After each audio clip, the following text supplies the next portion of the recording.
Hello friends, welcome back our YouTube channel be on science. Friends, आज हम लोग discussion करेंगे क्लास 10th का साइंस, जो कि बहुत ही इंटरेस्टिंग चैप्टर है और बहुत ही इम्पॉर्टेंट भी है।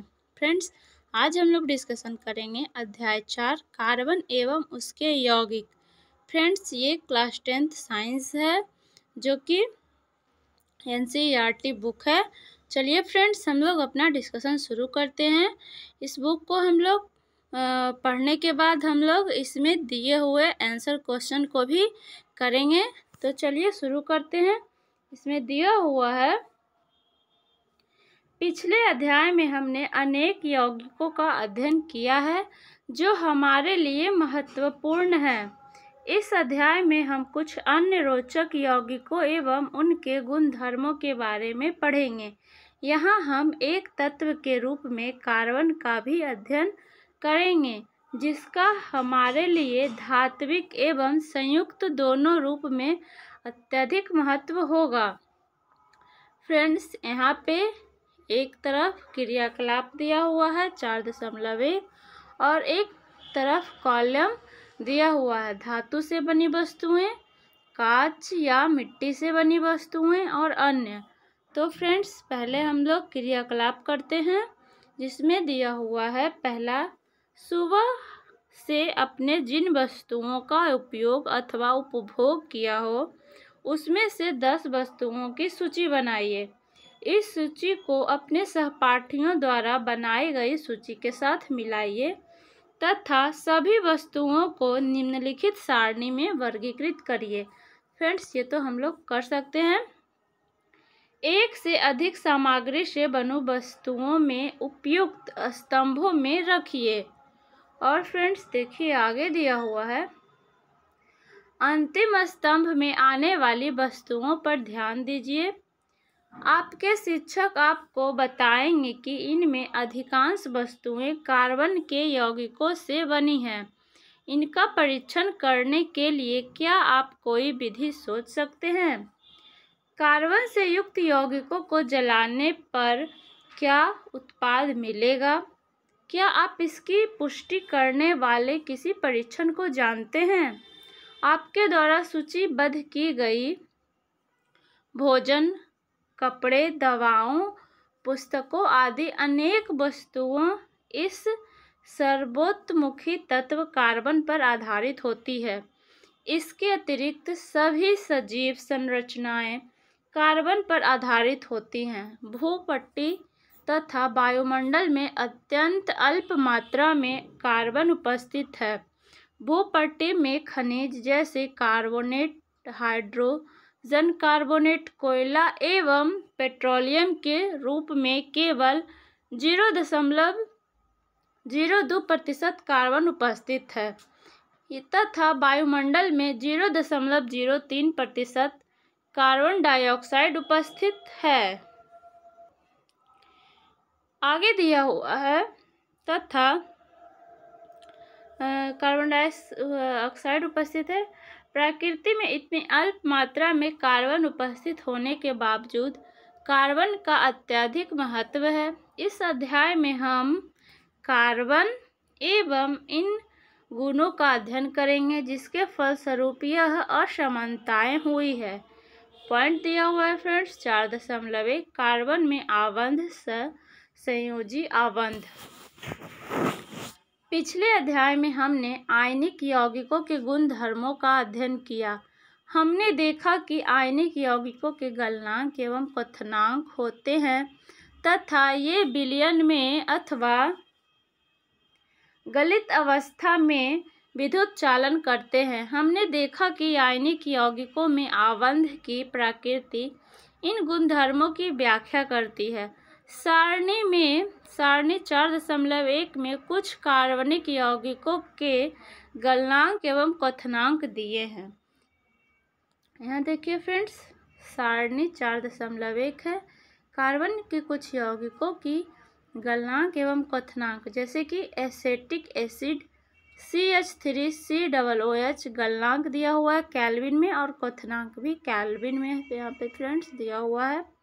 क्लोरोफॉर्म एथेनॉल, सबका रासायनिक सूत्र दिया है, और मेथेन।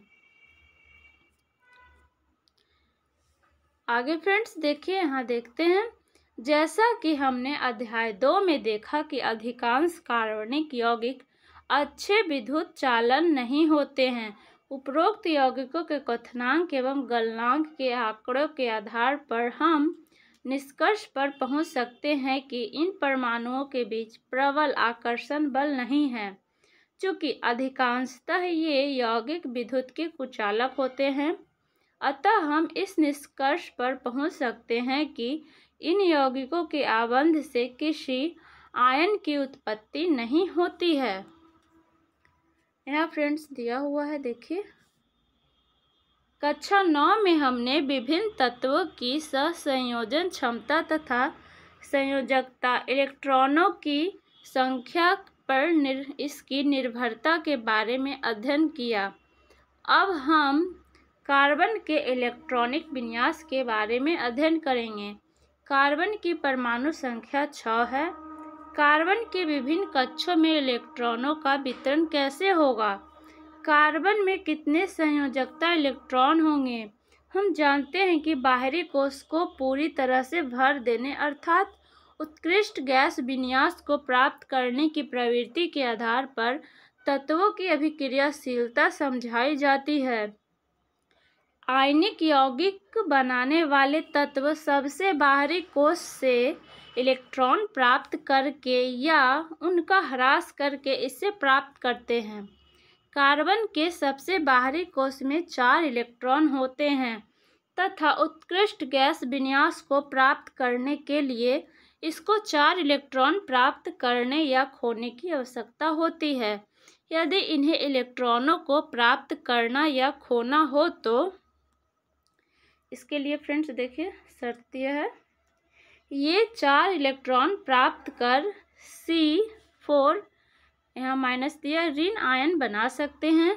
लेकिन 6 प्रोटॉन वाले नाभिक के लिए 10 इलेक्ट्रॉन अर्थात 4 अतिरिक्त इलेक्ट्रॉन धारण करना मुश्किल हो सकता है।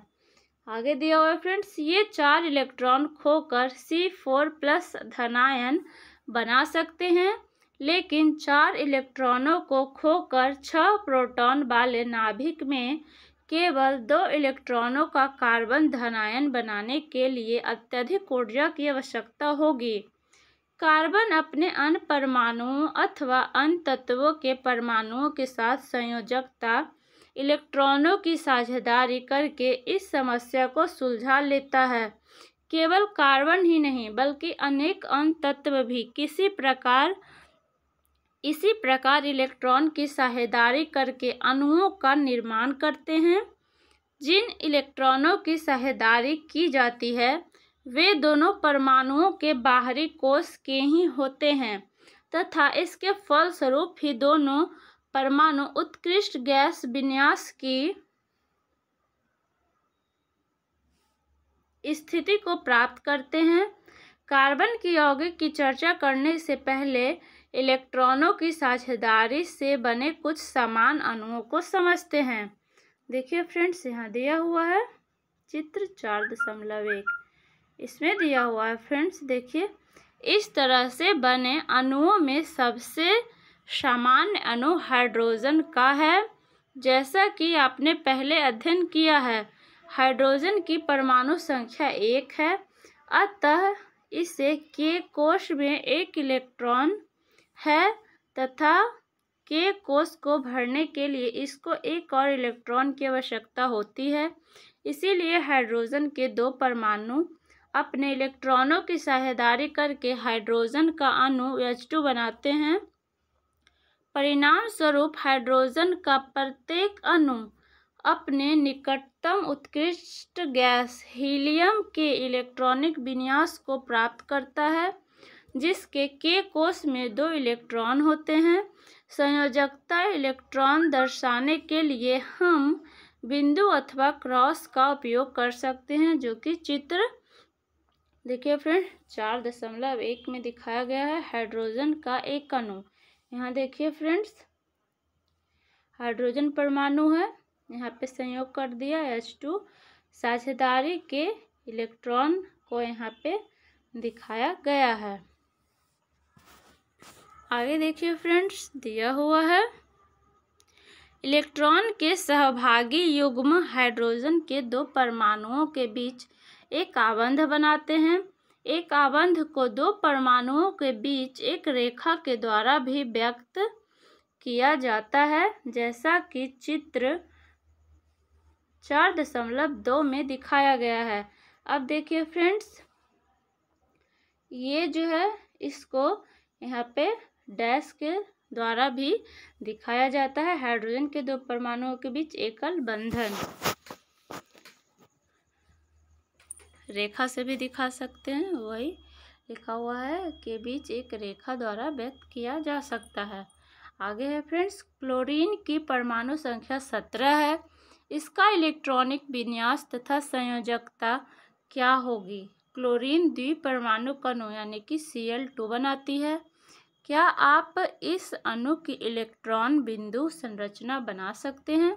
याद रखिए कि केवल संयोजकता को इलेक्ट्रॉन को ही चित्रित करने की आवश्यकता होगी। यहाँ देखिए फ्रेंड्स, ऑक्सीजन के दो परमाणुओं के बीच द्विआबंध का बनना दिखाई देता है।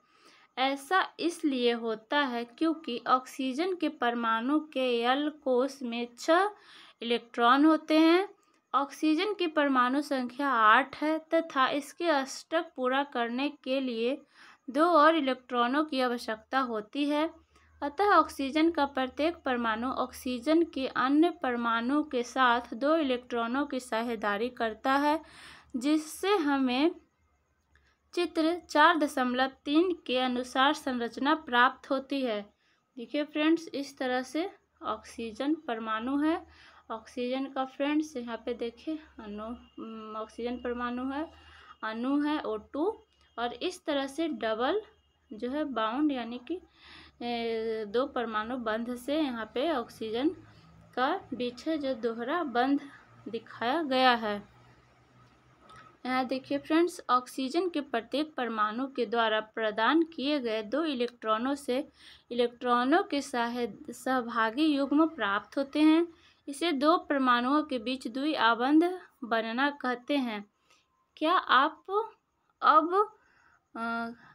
अब आप जल के अणु को चित्रित कर सकते हैं जिसमें ऑक्सीजन के एक परमाणु एक हाइड्रोजन के 2 परमाणु के बीच आबंध की प्रकृति को दर्शाया गया हो? इस अणु में एक आबंध है अथवा द्विआबंध है। आगे देखिए फ्रेंड्स, यहाँ नाइट्रोजन के द्विपरमाणुक अणु में कैसा आबंध होगा? नाइट्रोजन की परमाणु संख्या 7 है। इसका इलेक्ट्रॉनिक विन्यास एक संयोजन क्षमता क्या होगी? अष्टक प्राप्त करने के लिए नाइट्रोजन को एक अणु में नाइट्रोजन का प्रत्येक परमाणु इलेक्ट्रॉन देता है, जिससे इलेक्ट्रॉन के 3 सहभागी युग्म प्राप्त होते हैं। इसे 2 परमाणुओं के बीच त्रिआबंध का बनना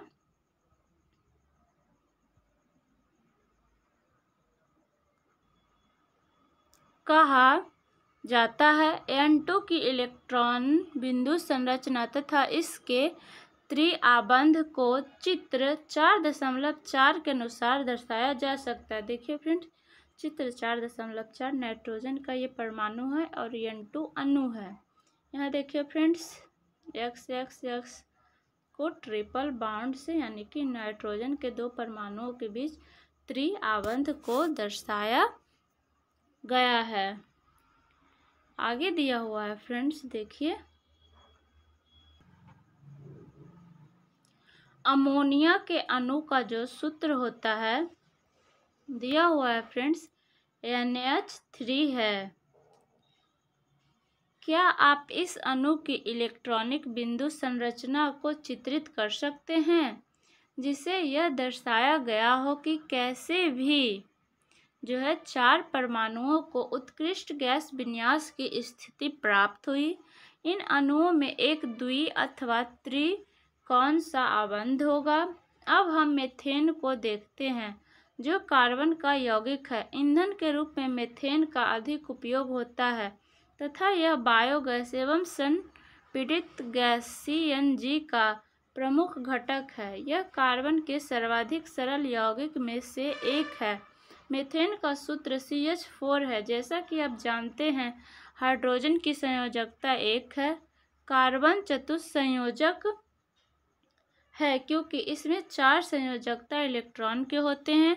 उत्कृष्ट गैस विन्यास की स्थिति को प्राप्त करने के लिए कार्बन इन इलेक्ट्रॉनों की साझेदारी हाइड्रोजन के 4 परमाणुओं के साथ करता है, जैसा कि चित्र 4.5 में दिखाया गया है। देखिए फ्रेंड्स, 4.5 है।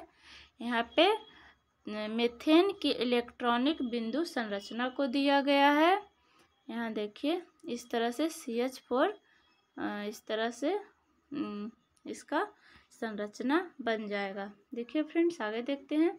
इस प्रकार 2 परमाणुओं के बीच इलेक्ट्रॉनों की एक युग्म की साझेदारी के द्वारा बनने वाले आबंध सहसंयोजी आबंध कहलाते हैं। सहसंयोजी आबंध वाले अणुओं में भीतर तो प्रबल आबंध होता है, लेकिन इनका अंतराणुक बल कम होता है। फलस्वरूप इन यौगिकों के क्वथनांक एवं गलनांक कम होते हैं। चूंकि परमाणुओं के बीच इलेक्ट्रॉनों की साझेदारी होती है और आवेशित कण बनते हैं, सामान्यतः ऐसे सहसंयोजी यौगिक विद्युत के कुचालक होते हैं। आगे दिया हुआ है फ्रेंड्स कार्बन के अपरूप और साथ ही दिया हुआ है फ्रेंड्स यह भी जानिए में फ्रेंड्स हम लोग कार्बन के अपरूप को जानेंगे। देखिए फ्रेंड्स, यहाँ पे दिया हुआ है,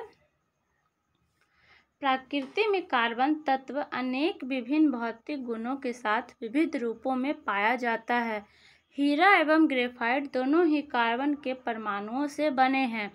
कार्बन के परमाणुओं के परस्पर आबंध के तरीकों के आधार पर ही इनमें अंतर होता है। हीरे में कार्बन का प्रत्येक परमाणु कार्बन के 4 अन्य परमाणुओं के साथ आबंधित होता है, जिससे एक दृढ़ त्रियामी संरचना बनती है। ग्रेफाइट में कार्बन के प्रत्येक परमाणु का आबंध कार्बन के 3 अन्य परमाणुओं के साथ एक ही तल पर होता है, जिससे षष्ठकोणीय व्यू मिलता है। इसमें से एक आबंध द्विआबंधी होता है, जिसके कारण कार्बन की संयोजकता पूर्ण होती है। ग्रेफाइट की संरचना में षष्ठकोणीय तल एक दूसरे के ऊपर व्यवस्थित होते हैं। देखिए फ्रेंड्स, यहाँ पे ग्रेफाइट का संरचना दिया हुआ है, हीरे का संरचना दिया हुआ है। ग्रेफाइट इसका उदाहरण पेंसिल है, हीरे का संरचना इसका उदाहरण जो रिंग में हीरा रहता है, और C16 बम्बिस्ट फ्लोरीन की संरचना है यहाँ पे दिया हुआ। आगे देखिए फ्रेंड्स, इन 2 विभिन्न संरचनाओं के कारण हीरे एवं ग्रेफाइट के भौतिक गुण अत्यंत विभिन्न होते हैं, जबकि उनके रासायनिक गुणधर्म एकदम समान होते हैं। हीरा अब तक का ज्ञात सर्वाधिक कठोर पदार्थ है। मतलब अभी तक जितना भी पदार्थ है फ्रेंड्स, हीरा सबसे कठोर पदार्थ है। आगे दिया हुआ है, जबकि ग्रेफाइट चिकना तथा फिसलनशील होता है। पिछले अध्याय में आपने जिन अधातुओं के बारे में अध्ययन किया, उसके विपरीत ग्रेफाइट विद्युत का सुचालक होता है। शुद्ध कार्बन को अत्यधिक उच्च दाब एवं ताप पर उपचारित यानी कि सब्जेक्टिंग करके हीरे को संश्लेषित किया जा सकता है। ये संश्लिष्ट हीरे आकार में छोटे होते हैं, लेकिन अन्यथा या प्रकृति में हीरे से अभेदनीय होते हैं। फ्लोरीन कार्बन अपरूप का एक अन्य वर्ग है। सबसे पहले C16 की पहचान की गई, जिसमें कार्बन के परमाणु फुटबॉल के रूप में व्यवस्थित होते हैं। चूँकि यह अमेरिकी आर्किटेक्ट बम्बिस्टर फुलर द्वारा डिज़ाइन किए गए हैं, जियोडेसिक गुंबद के समान लगते हैं, इसीलिए इस अणु को फ्लोरीन नाम दिया गया है। आगे दिया हुआ है फ्रेंड्स प्रश्न, जो कि 2 प्रश्न हैं। CO2 सूत्र वाले कार्बन डाइऑक्साइड की इलेक्ट्रॉनिक बिंदु की संरचना क्या होगी, और सल्फर के 8 परमाणुओं से बने सल्फर के अणु की इलेक्ट्रॉन बिंदु संरचना क्या होगी। संकेत दिया हुआ है फ्रेंड्स, सल्फर के 8 परमाणु एक अंगूठी के रूप में आपस में जुड़े होते हैं। इसका हम लोग उत्तर जानेंगे। और कार्बन की सर्वोत्मुखी प्रकृति यहाँ से फ्रेंड्स हम लोग नेक्स्ट वीडियो में पढ़ेंगे। तो फ्रेंड्स मिलते हैं नेक्स्ट वीडियो में।